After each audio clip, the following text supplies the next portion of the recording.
there everybody, Citrus Aviation here with yet another video, and today we have an unboxing of the Layover Layouts Des Moines International Airport map. So this is a 5 foot by 5 foot layout. I think it cost me about $570 US, and today we're gonna unbox it here.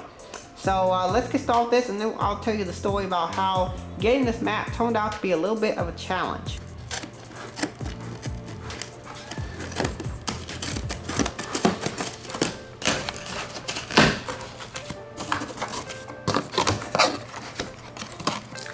Ooh, that looks real nice. Alright, let's pull it out.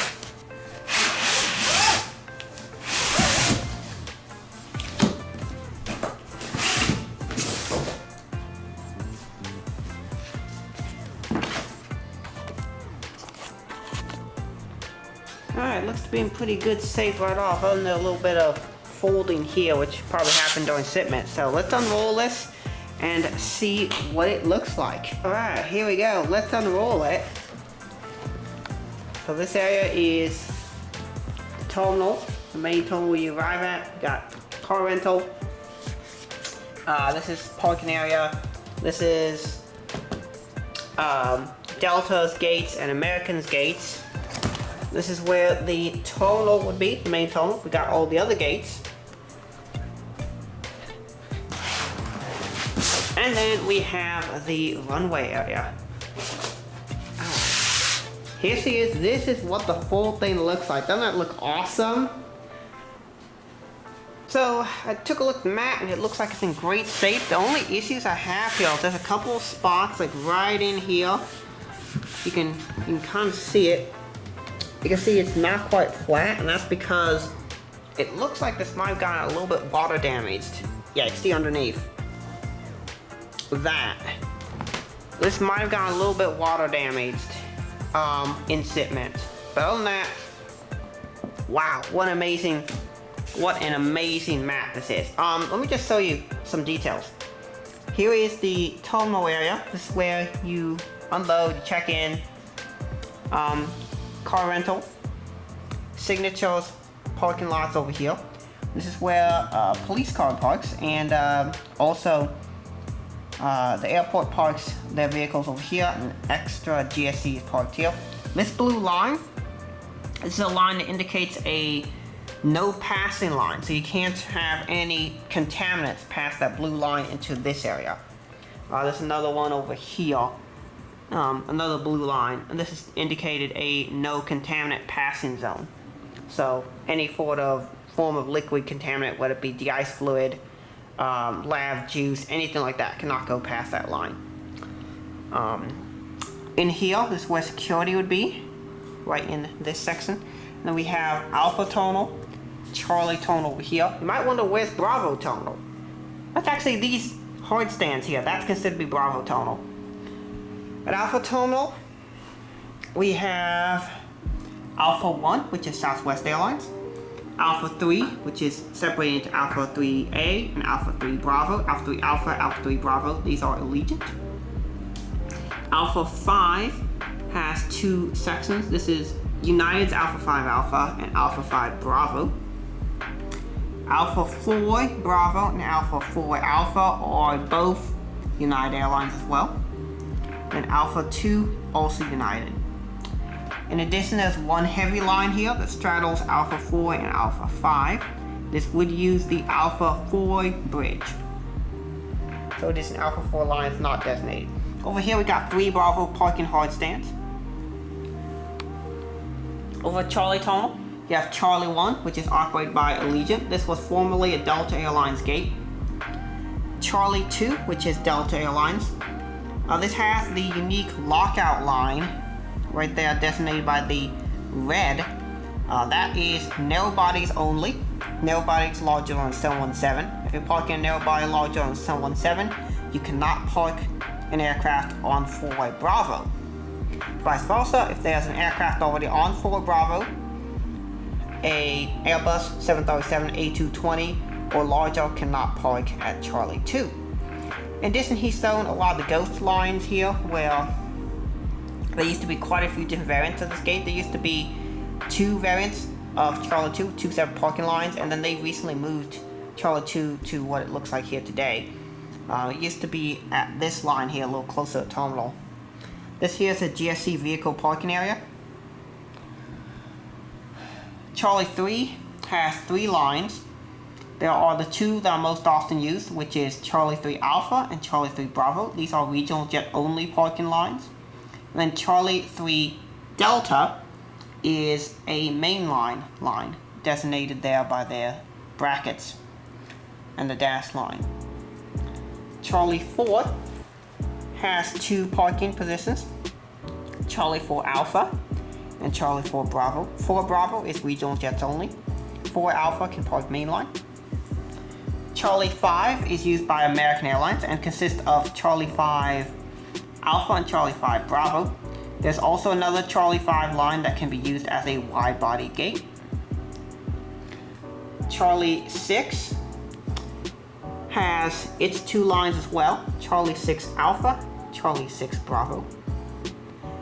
Charlie 7 also has 2 lines with Charlie 6 or Charlie 7 Alpha and Charlie 7 Bravo. Charlie 5, 6, and 7 are used by American Airlines. I love how he shows this as a slightly wet condition. So this would be as the ramp would look like just after it had rained. So you can see a little bit of dampness around here, or simulate dampness like these water spots and such. So really cool. I love the ghost lines too, what are called ghost lines, which show where gates used to be and such. So that's really cool. The roadways are super accurate as well. Taxiway is really well done. And then of course, we have the taxiways over here. This is runway 31 and 13 going that way, 31 this way. 31 goes this way, 13 that way. You can see the entry markers there. And then we do have just a corner here of runway 2, 3, and 5. 2, 3 this way, 5 that way. So, this is the Moines International Airport. Let me just put some planes on it and we'll show you what it looks like. So I put some planes out and let's show you what it looks like here. Over here we got a United 737-800 at Alpha 2. Another cool thing they did to make it so realistic is he made the gates so that the aircraft fit realistically as they would at the real airport. So this gate can fit up to a 737-900, and indeed a 737-900 does fit. I've even tested GSC, it fits on the roadways perfectly, it's fantastic. It's like perfectly scaled. Best mat I've ever seen. This aircraft is going to Denver. Here we have the Airbus 319 on a ton, also to Denver, or not a ton, but Iran. This is showing at what it might look like at, say, 2 a.m. when there's literally just a bunch of planes parked here. Here you have the Frontier 320 Neo to Denver. Frontier no longer does runs right now to Des Moines because they're all just tons, but this was a run they had. They had Denver and Orlando. They had 1 or 2, you could choose which one, but it's really cool. A new run that United just started flying into Des Moines is this one here, the 737-900 to Houston. You might notice there's a little spot on this model. That's a bit of glue actually. When I tried to glue in one of the landing gear, a little bit of glue just kind of ended up there. But yeah, 739 to Houston now. They have 2 900s, one to Denver, one to Houston, which is pretty cool. A run they no longer have, this was the CRJ-550 to Chicago. That's now an Airbus, actually a 319 they just sold, and Denver's now 320, but you know, still shown as realistic as possible. Here's an Allegiant Airbus, which currently is on its tail. Let's fix that problem. Alright, Airbus 320 came in from Punta Cana yesterday and will be going out to San Diego. Here's an Airbus 320 that came in from Orlando Sanford and will be going out to Los Angeles. Here at Alpha 1 we have the Southwest Ton from St. Louis. That's pretty consistent, or not Ton, but the Ron from St. Louis. That's been pretty consistent on an 800 particularly recently, but yeah, it always goes to St. Louis. Here's an Airbus 320 who came from Houston last night and will be going out to Tampa. Over here at the Delta gates, we have this CRJ-900 on a ton, well not a ton, I keep saying ton, it's a Ron, from Detroit.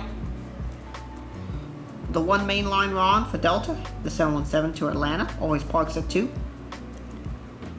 At 4 Bravo, we have the flight to New York LaGuardia on the 900. At 4 Alpha, we have the Minneapolis RON. At Charlie 6, we have the 320 to Phoenix Sky Harbor. At 6 Bravo, we have the 175 to Miami. At 7, we have the, at 7 Bravo, we have the 175 to Chicago. At 7, we have the 900 to Charlotte Douglas.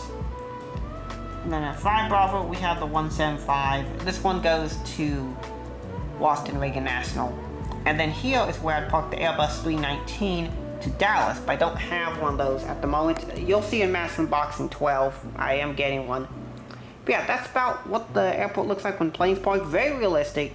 The only thing that I can criticize, I did find a couple of little arrows right here as the roadway leaves the area. There's a stop mark that says stop right here, or right in there. Just like how it says stop there, there's one right there. So that is missing.